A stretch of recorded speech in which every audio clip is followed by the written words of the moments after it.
kelas 5. Pagi panas sekali. Mereka bergegas menuju sungai untuk mencuci muka.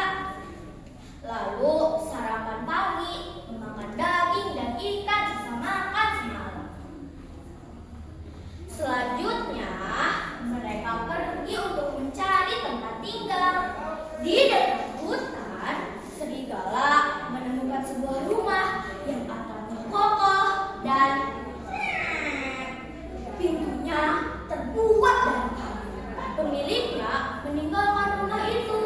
Betapa senangnya serigala menemukan rumah tersebut.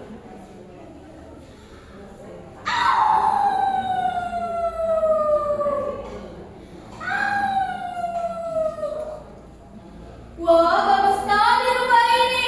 Aku akan menempati rumah ini bersama sahabatku. Serigala memberitahu sahabatnya Musang, tetapi Musang malah berkata,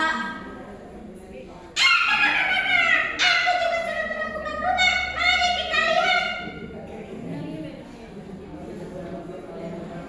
Pertama-tama mereka pergi ke tempat yang ditemukan serigala terlebih dahulu.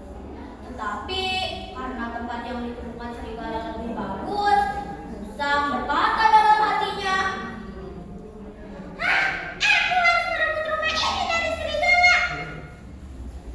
Lalu dengan akal lucunya, Musang berkata kepada serigala, "Hai saudaraku, betapa malangnya nasibmu.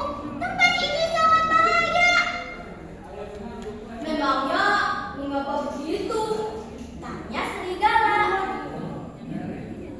"Jika kau sedang tidur, lalu kau datang seorang pemburu, bagaimana kau dapat lari dengan mudah?" Lalu